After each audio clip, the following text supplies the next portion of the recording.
नमस्कार. मी प्राध्यापक डॉक्टर संजय नगरकर, रयत शिक्षण संस्थेच्या डॉक्टर बाबासाहेब आंबेडकर महाविद्यालय औंध पुणे या ठिकाणी मराठी विभाग प्रमुख म्हणून मी कार्यरत आहे. आज या ठिकाणी मी साहित्य, समाज व संस्कृती तीन सहकारांचे नाते या विषयावर विवेचन करणार आहे. या विषयाचा संबंध साहित्य विचारातील साहित्याची सामाजिकता, त्याचबरोबरीनं साहित्य व समाज या दोन अभ्यासपत्रिकांशी आहे. तसेच साहित्याचा समाजशास्त्रीय दृष्टिकोनातून अभ्यास करीत असताना साहित्य, समाज व संस्कृती या तिन्हींच्या परस्पर संबंधांचा विचार करावा लागतो. आपण या आकृतीमध्ये पाहत असाल की तीन वर्तुळ एकमेकांना छेदताना दिसत आहेत. साहित्य, समाज आणि संस्कृती अशा या तीन वर्तुळांचा संबंध व्यक्तीशी असलेला आपल्याला दिसतो. व्यक्ती हे केंद्र या ठिकाणी असलेलं आपल्याला दिसतं आणि व्यक्तींच्या परस्पर संबंधातून समाज आकाराला येत असतो. त्या समाजाचं जे एक जगणं असतं, त्या समाजाची जी एक जीवन पद्धती असते, त्या जीवन पद्धतीलाच त्या समाजाची संस्कृती असं म्हटलं जात असतं. ज आणि ग या दोन अक्षरांपासून तयार झालेला एक शब्द आहे पहा, जग. ज म्हणजे जन्माला येणं आणि ग म्हणजे गमन करणं. व्यक्तीचं जन्माला येणं एकटंच असतं आणि या ठिकाणावरून गमन करणं म्हणजेच हे जग सोडून जाणं हे सुद्धा एकटंच असतं. परंतु ज आणि ग या दोन टोकांच्या दरम्यान त्याचं जे एक जगणं असतं ते मात्र सामुदायिक असतं, ते सामूहिक असतं, ते सामाजिक असतं आणि अशा या जगण्यातूनच माणसाची संस्कृती आकाराला येत असते. डॉक्टर धर्मानंद कोसंबी यांचं एक विधान या ठिकाणी मला आठवतं. ते असं म्हणतात की ज्या कुंभारानं पहिलं मडकं जेव्हा बनवलं तेव्हा मानवनिर्मित संस्कृतीची पहिली ओळख निर्माण झाली. कुंभारानं पहिलं मडकं बनवलं हा प्रतिकात्मक असा शब्दप्रयोग आहे, प्रतिकात्मक असं विधान आहे. माणसानं निसर्गातल्या काही एक घटकांवर विशिष्ट पद्धतीचे संस्कार करून निर्माण केलेली एक वस्तू म्हणजे ते मडकं आहे. त्या मडक्याचा संबंध मानवनिर्मित संस्कृतीशी आहे आणि अशा या संस्कृतीचं व साहित्याचं व समाजाचं जे नातं आहे त्या नात्याचा या ठिकाणी आपण उहापोह करणार आहोत. संस्कृतीचा अर्थ व तिचं स्वरूप समजून घेत असताना विशिष्ट अशा प्रकारच्या सम्यक संस्कारांना संस्कृती असं म्हटलं जात असतं. या संस्कृतीची व्याख्या करीत असताना तर्कतीर्थ लक्ष्मण शास्त्री जोशी असं म्हणतात की मनुष्य व्यक्तिशः व समुदायशः जी जीवन पद्धती निर्माण करतो आणि जीवन साफल्यार्थ स्वतःवर व बाह्य विश्वावर संस्कार करून जो आविष्कार करतो ती पद्धती व तो आविष्कार म्हणजे संस्कृती होय. तर डॉक्टर इरावती कर्वे असं म्हणतात की संस्कारपूर्ण व संस्कारमय जीवन जगण्याची देशकाल विशिष्ट रीत म्हणजे संस्कृती होय. या दोन व्याख्यांचा परामर्श घेत असताना संस्कृतीच्या उगमाचं मूळ नेमकं काय आहे ते आपल्या समोर येतं. म्हणजे एकेकाळी स्पिरिच्युअल बेईंग म्हणून असलेला जो प्राणी आहे त्याचं रूपांतर हे सोशल बेईंग मध्ये झालेलं आहे आणि स्पिरिच्युअल बेईंग ते सोशल बेईंग असा जो झालेला त्याचा प्रवास आहे तो प्रवास म्हणजे त्याची संस्कृती होय.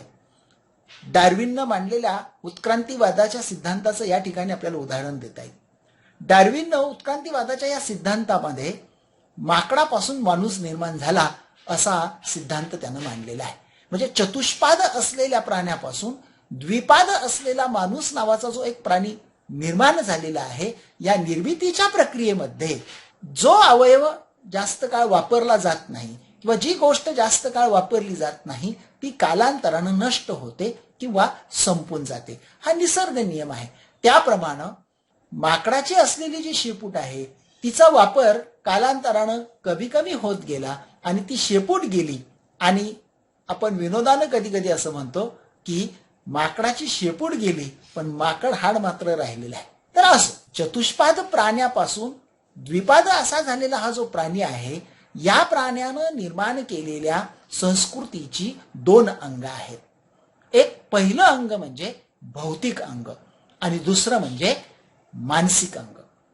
माणसाने आपल्या काही एक शारीरिक सुखासाठी म्हणून, शारीरिक श्रम हलके व्हावे म्हणून वेगवेगळ्या प्रकारच्या वस्तू निर्माण केलेल्या आहेत. निसर्गातल्या विविध घटकांवर वेगवेगळ्या प्रकारचे संस्कार करून त्यानं काही एक वस्तू निर्माण केलेल्या आहेत.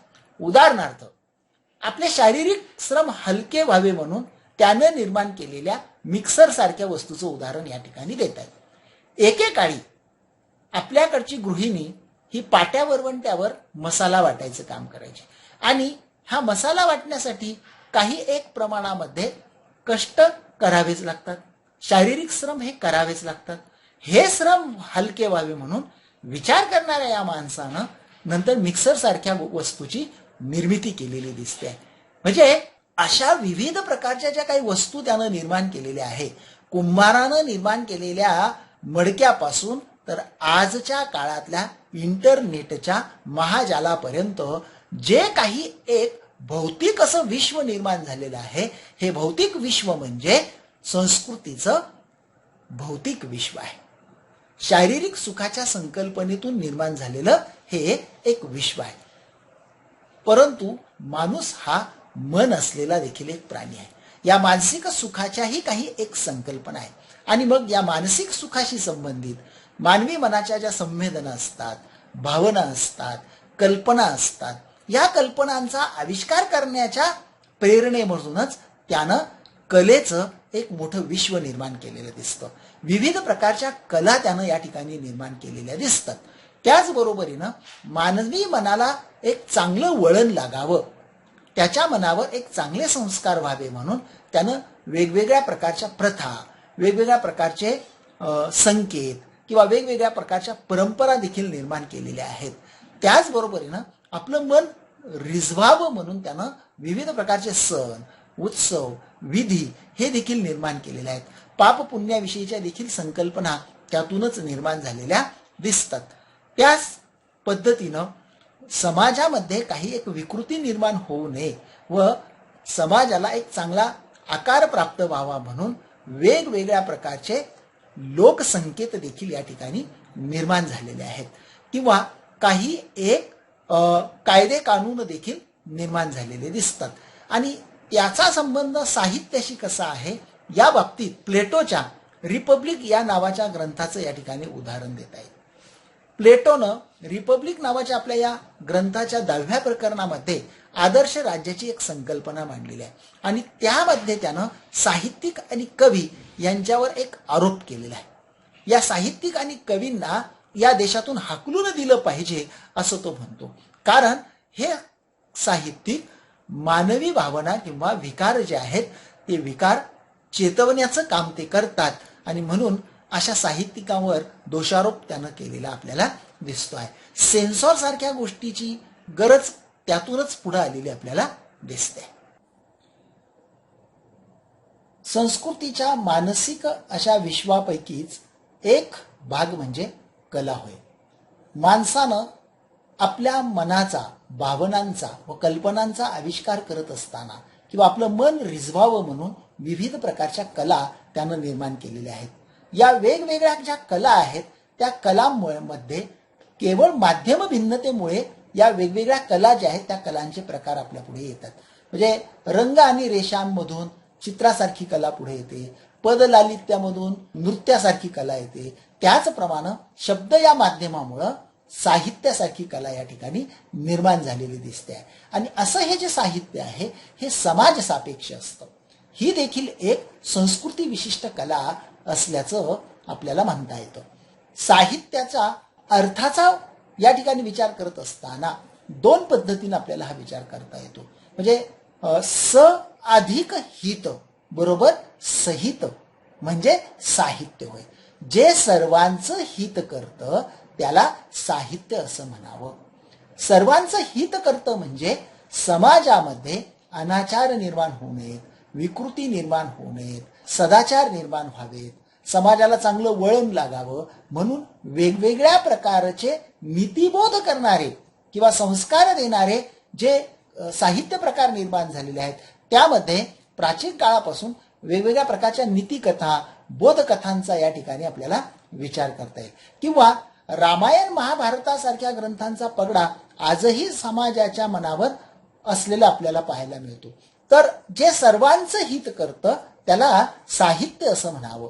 प्राचीन काळापासून आजपर्यंत ज्या वेगवेगळ्या प्रकारच्या क्रांत्या झाल्या, प्रबोधनाच्या वेगवेगळ्या ज्या चळवळी झाल्या आहेत त्या चळवळींच्या मागे, त्या क्रांत्यांच्या मागे साहित्य नावाच्या कलेचा फार मोलाचा वाटा असल्याचं आपल्याला पाहिलं. दुसरी जी अर्थ उत्पत्ती आहे तिचा विचार करत असताना सहित, सहित म्हणजे सर्वांसह, सर्वांसह. आता या अर्थ उत्पत्तीचा विचार करत असताना सर्वांसह म्हणजे भामहानं रचनेच्या दृष्टीनं एक जी व्याख्या केलेली आहे ती अशी आहे की शब्दार्थो सहितोम काव्यम, म्हणजे शब्द आणि अर्थ यांचं सहित तत्व म्हणजे काव्य होय. आता ही व्याख्या काही काळ आपण बाजूला ठेवूयात.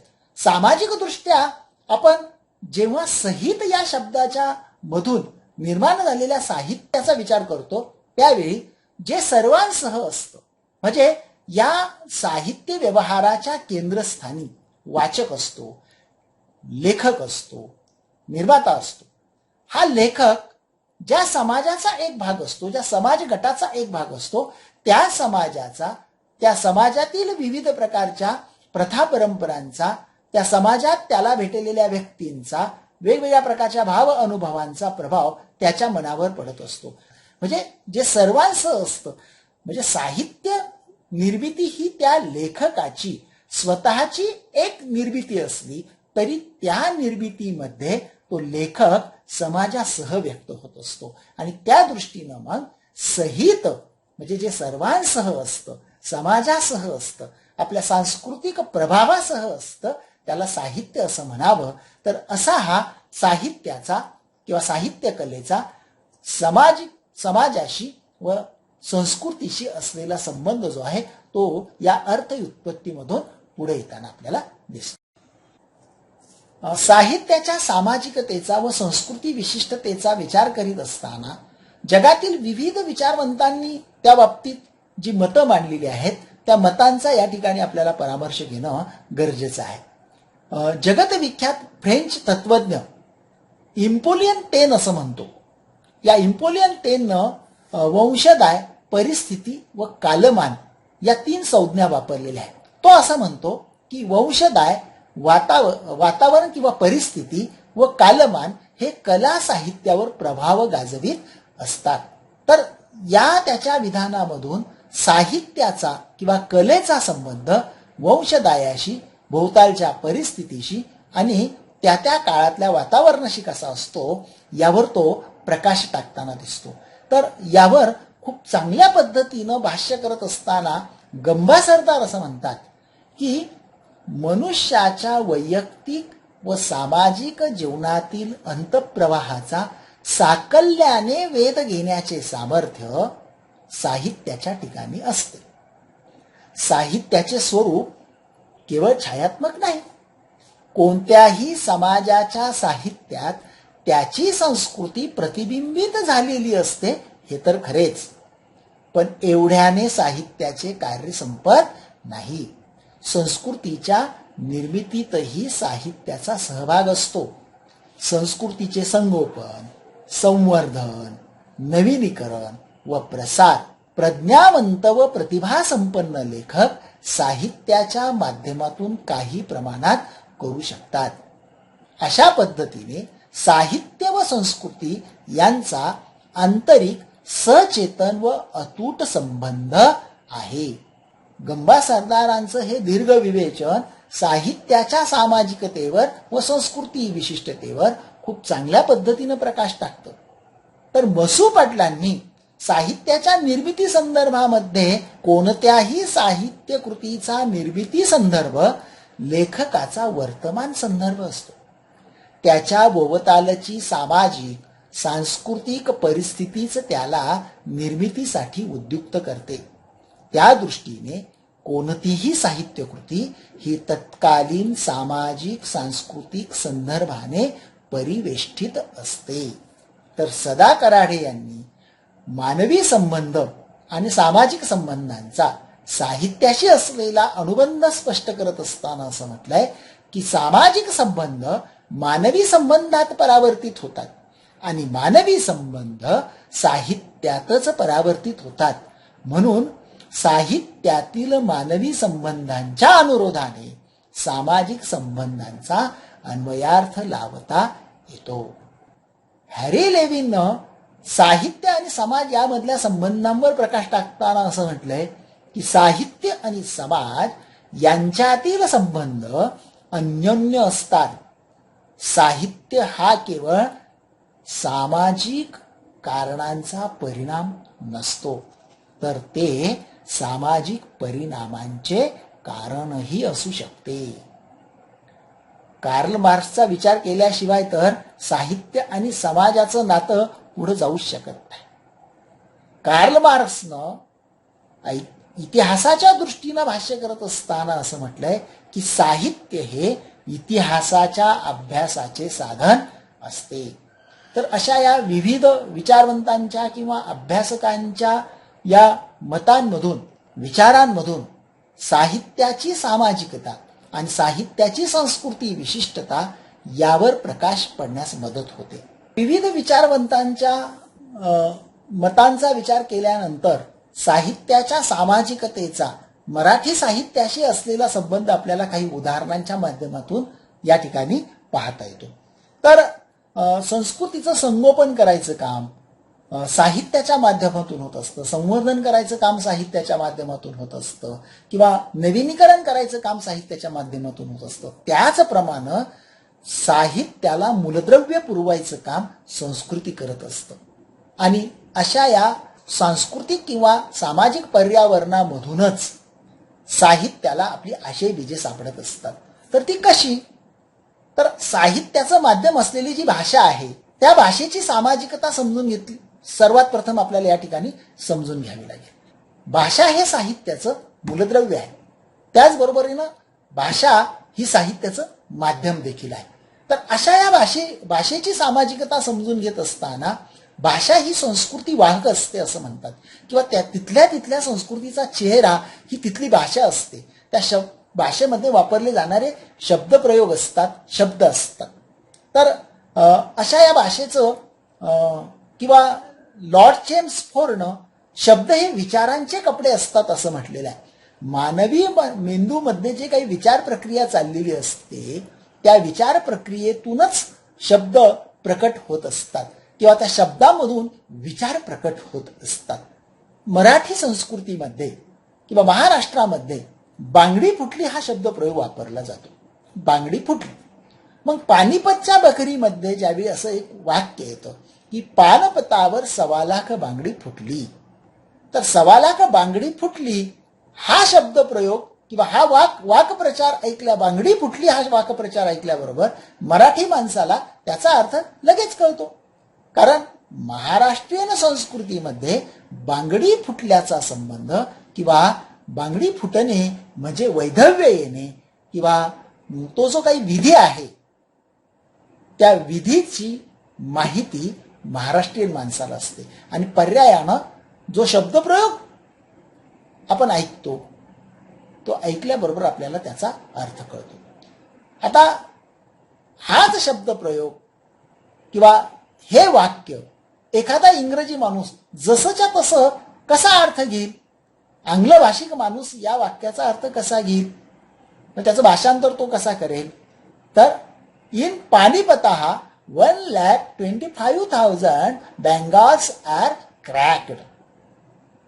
पानपतावर 1.25 लाख बांगडी फुटली त्याचा तो शब्दशः अर्थ तसाच घेईल. तिथं बेंगॉल्स आर क्रॅक्ड म्हणजे बांगडी फुटली.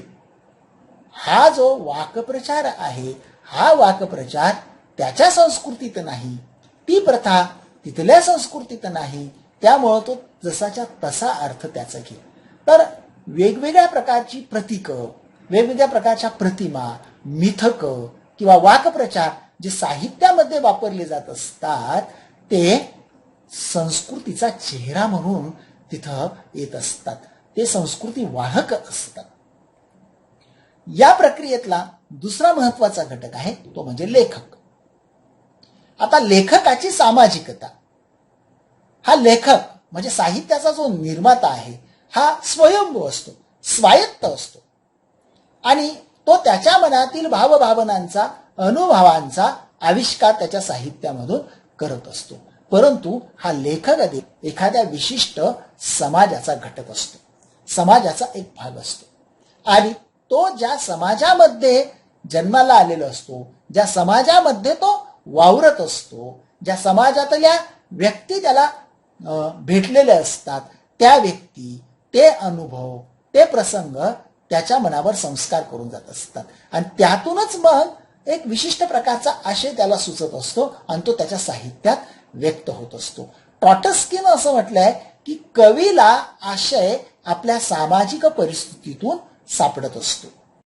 स्वातंत्र्याची चळवळ संपल्यानंतर म्हणजे भारताला स्वातंत्र्य मिळाल्यानंतर जी काही एक स्वप्न होती, ज्या काही एक आशा आकांक्षा होत्या, ती स्वप्न त्या आशा आकांक्षा घेऊन स्वातंत्र्योत्तर पिढी पुढे आली आणि एक 8-10 वर्षातच त्या पिढीच्या असं लक्षात आलं की जी काही स्वप्न किंवा ज्या काही अपेक्षा समोर ठेवून स्वातंत्र्याचे लढे लढले गेले, ती स्वप्न, त्या आशा आकांक्षा पूर्ण होताना दिसत नाही आणि मग पुन्हा एकदा एक नैराश्याची भावना साहित्यिक, कवी किंवा व्यक्तींच्या मनामध्ये निर्माण झालेली दिसते. आता कवी अनिलांनी सारेच दीप कसे मंदावले आता यासारखी जी कविता लिहिलेली आहे, त्या कवितेतून व्यक्त झालेले कवीचं नैराश्यग्रस्त मन किंवा अशाच या समाज व्यवस्थेचा एक भाग म्हणून स्वातंत्र्याची जी स्वप्न आम्ही पाहिलेली होती, ती स्वप्न परिपूर्ण होत नाहीये, समतेचं स्वप्न परिपूर्ण होत नाहीये आणि मग एखादा नामदेव ढसाळांसारखा कवी स्वातंत्र्य कंच्या गाढवीचं नाव आहे असा प्रश्न आपल्या कवितेतून उपस्थित करताना दिसतो आहे. त्याचप्रमाणे जे काही ग्रामजीवन आहे, त्या ग्रामजीवनातील वेगवेगळे लेखक पुढे आलेले आहेत. मग स्वातंत्र्यपूर्व काळातील ग्रामजीवनातले लेखक आणि स्वातंत्र्यानंतरचे ग्रामजीवनातले लेखक यामध्ये जे काही ग्रामवास्तव बदलत गेलं त्याप्रमाणे तिथले लेखक आपलं ग्रामवास्तव साहित्यातून मांडताना दिसत आहेत. मग आनंद यादवांनी जे साहित्यातून शेतकऱ्याचं भावविश्व मांडलं, त्यानंतर उद्धव शेळक्यांनी जे काही ग्रामीण भागातील 12 बलुतेदारांचं भावविश्व त्यांच्या धग सारख्या कादंबरीतून मांडलं, किंवा रारम बोराड्यांनी त्यांच्या पाचोळ्यासारख्या कादंबरीतून जे मांडलं, किंवा सदानंद देशमुखांनी बारोबास सारख्या कादंबरीतून जे मांडलं, जसजसं ग्रामवास्तव बदलत गेलेलं दिसतंय तसतसं या ग्रामजीवनातले लेखक आपल्या भवतालचा आशय जो आहे तो भवतालचा आशय साहित्यातून मांडताना दिसतात. तर मराठीमध्ये ज्या ग्रामीण, दलित, स्त्रीवादी अशा ज्या काही साहित्य चळवळी आलेल्या आहेत, जे वेगवेगळे साहित्य प्रवाह आलेले आहेत, ते त्या लेखकांच्या सामाजिकतेमधूनच आलेले आपल्याला दिसत आहेत. आता या व्यवहारातला किंवा या प्रक्रियेतला तिसरा महत्वाचा घटक तो म्हणजे वाचक, आणि या वाचकाची सामाजिकता या ठिकाणी आपल्याला समजून घेता येते. हा वाचक जो आहे हा साहित्याच्या व्यवहारातला एक महत्वाचा घटक आहे. तो ग्रहण करताय. अभिरुची घडवायचं काम किंवा बिघडवायचं काम हे साहित्य करत असतं. मध्ययुगीन कालखंडामध्ये या ठिकाणी जे काही एक आध्यात्मिक लोकशाहीचं वातावरण निर्माण झालेलं होतं, त्या आध्यात्मिक लोकशाहीच्या वातावरणामधूनच मग संत साहित्य जे आहे त्या संत साहित्यामधून आध्यात्मिक आशय मोठ्या प्रमाणात निर्माण झालेला दिसतो.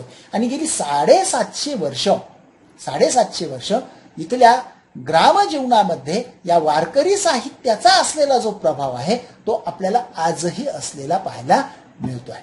किंवा स्वातंत्र्याची चळवळ ऐनभरात आलेली असताना 1942च्या चलेजावच्या चळवळीनंतर स्वातंत्र्य सैनिकांना वेगवेगळ्या तुरुंगामध्ये जे डांबलेलं असायचं, त्यावेळी डमडमच्या तुरुंगात डांबलेल्या स्वातंत्र्य सैनिकांवर अनन्वित अशा पद्धतीचे अत्याचार केले जात होते, त्यांचा प्रचंड असा छळ केला जात होता.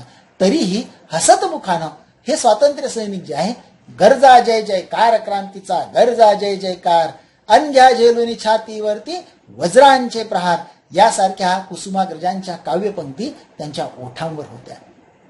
तर हे बळ त्यांना जे काही मिळत होतं ते त्या साहित्यातूनच किंवा त्या कवितेतून मिळत होतं.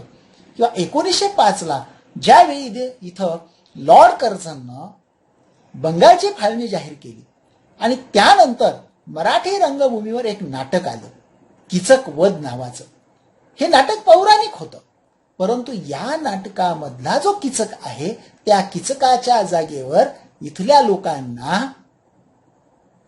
लॉर्ड कर्झन दिसत होता. तर असा हा जो काही वाचकाच्या मनावर, समाजाच्या मनावर साहित्याचा असलेला जो प्रभाव आहे तो या पद्धतीने असतो. तर असं हे साहित्य जे आहे त्या साहित्याच्या माध्यमातून वाचकाची अभिरुची घडवली जात असते आणि त्या दृष्टीनं मग वाचकाच्या सामाजिकतेचा या ठिकाणी विचार करता येतो. लेखक आहे, त्यानं लिहिलेलं साहित्य आहे, त्या साहित्याचा आस्वाद घेणारा वाचक आहे किंवा त्या साहित्याची भाषा आहे. तर या चारही गोष्टींचा साहित्याशी असलेला संबंध आपण या ठिकाणी पाहिला. त्याच बरोबरीनं या सर्वातून साकार होणारं जे साहित्य आहे त्या साहित्याची सामाजिकता या ठिकाणी आपण आता पाहणार आहोत. तर साहित्याची जी सामाजिकता आहे त्या सामाजिकतेचा विचार करत असताना प्राचीन काळापासून आजपर्यंत निर्माण झालेलं साहित्य जर आपण डोळ्यासमोर ठेवलं तर साहित्यातून समाजमन कसं व्यक्त होत असतं किंवा सामाजिक भान कसं व्यक्त होत असतं त्याची काही उदाहरणं या ठिकाणी घेता येतील. आता आपण मध्ययुगीन कालखंडामध्ये निर्माण झालेल्या संत साहित्याचा या ठिकाणी उल्लेख केला की त्या काळामध्ये आध्यात्मिक लोकशाही निर्माण झालेली होती आणि म्हणून वारकरी संप्रदायाच्या ध्वजाखाली सर्व जातीपंथातील लोक एकत्र आलेले होते. त्याबदलाच एक कर्ममेळा नावाचा संत आहे. हा संत कवी जो आहे हा संत कवी अस्पृश्य जमातीतला आणि त्या काळात अस्पृश्यांना मंदिरामध्ये प्रवेश नाही, धार्मिक ज्ञान घेण्याचा अधिकार नाहीये आणि कर्ममेळा वारकरी संप्रदायाच्या तत्वज्ञानानं प्रभावित झालेला कवी आहे. त्याला विठ्ठलाच्या भक्तीची ओढ लागलेली आहे, परंतु आपण अस्पृश्य असल्यामुळं आपल्याला हे ज्ञान किंवा हे विठ्ठल दर्शन होत नाहीये, मिळत नाहीये, म्हणून तो आपली खंत व्यक्त करतोय, एक बंड व्यक्त करतोय. परंतु हे बंड व्यक्त करत असताना तो समाजाच्या माथ्यावर याचं खापर फोडत नाहीये, तर करता करविता जो नियंता आहे त्या ईश्वराच्या माथ्यावर याचं खापर फोडताना असं म्हणतो आहे की आमुची केली हीन याती. तो खडा सवाल असा विचारतो आहे, आमुची केली हीन याती तुझ का न कळे स्त्रीपती, जन्म गेला उष्टे खाता लाज नये तुमचे चित्ता. इतक्या परखडपणानं तो खडा सवाल जो करतो आहे तो धर्म मार्तंडांना करत नाहीये. जर न दिसणारा अरूप असा जो ईश्वर आहे त्या ईश्वराला हा खडा सवाल तो करताना आपल्याला दिसतो आहे. तर त्याच्या मनातला हा जो भाव आहे हा भाव साहित्यातून जो व्यक्त झालेला आपल्याला दिसतो तो या पद्धतीने व्यक्त झालेला दिसतो. किंवा त्या काळातलं सामाजिक जीवन कसं होतं, संस्कृती कशी होती हे आपल्याला त्या त्या काळातल्या ग्रंथांमधल्या काही उदाहरणांमधून पाहता येतं. म्हणजे आजही चिमणी आणि कावळ्याची गोष्ट माहीत नाही असा महाराष्ट्रीयन एकही माणूस सापडणार नाही, एकही मुलगा सापडणार नाही. तर ही चिमणी आणि कावळ्याची गोष्ट की काल आज निर्माण झालेली आहे का, तर नाही, ही प्राचीन काळापासून प्रचलित असलेली अशी ही गोष्ट आहे. इतका मोठा प्रभाव त्या गोष्टीचा इथल्या समाज मनावर असलेला आपल्याला दिसतो. आणि मग 13व्या शतकामध्ये दृष्टांत पाठासारख्या ग्रंथामध्ये साळू आणि कावळ्याची जी गोष्ट येते आहे, जो दृष्टांत येतो आहे तो दृष्टांत आणि आजही अस्तित्वात असलेली ही गोष्ट यातून संस्कृतीचा, साहित्याचा किती अतूट असा संबंध असतो हे आपल्या लक्षात येईल. किंवा आजच्या काळामध्ये महाकाव्यासारख्या रचना होताना दिसत नाही. का दिसत नाही, तर आज महाकाव्य निर्माण होण्यासाठी लागणारं जे स्वास्थ्य असतं किंवा शांतता लागते ती आज नाही. आज व्यस्त असा काळ झालेला आहे आणि अशा काळात महाकाव्यासारख्या रचना होत नाही. तर कादंबरीसारखं जे काही साहित्य प्रकार आहे हा कादंबरीसारखा साहित्य प्रकार देखील एका विशिष्ट अशा सामाजिक परिस्थितीमुळेच निर्माण झालेला आहे. ल्युकाचे नावाचा अभ्यासक असं म्हणतो आहे की कादंबरी हे मध्यमवर्गीय व्यवस्थेचं अपत्य आहे. किंवा हेगेलनं देखील मध्यमवर्गीयांचं महाकाव्य म्हणून कादंबरीचा उल्लेख केलेला आहे. आणि अगदी खरं आहे. कादंबरी हा साहित्य प्रकार जो आहे तो कादंबरीसारखा साहित्य प्रकार औद्योगिक क्रांतीच्या उदयानंतर निर्माण झालेला हा साहित्य प्रकार आहे. म्हणजे औद्योगिक क्रांती झाल्यानंतर जी एक भांडवलशाही व्यवस्था आलेली आहे आणि त्याच बरोबरीनं मध्यमवर्ग नावाचा जो एक वर्ग उदयाला आलेला आहे त्या मध्यम वर्गानं जोपासलेला साहित्य प्रकार म्हणून कादंबरीचा उल्लेख या ठिकाणी केला जातो. तर अशा या संस्कृतीचं प्रतिबिंब साहित्यामध्ये उमटलेलं असतं. त्याचबरोबरीनं संस्कृतीला संक्रमित करायचं काम देखील साहित्याच्या माध्यमातून होत असतं आणि संस्कृतीचं संगोपन करायचं काम देखील साहित्य करत असतं. तर संस्कृतीचा साहित्याशी आणि साहित्याचा संस्कृतीशी असलेला हा संबंध अतूट असल्याचं आपल्याला या ठिकाणी म्हणता येतं. धन्यवाद.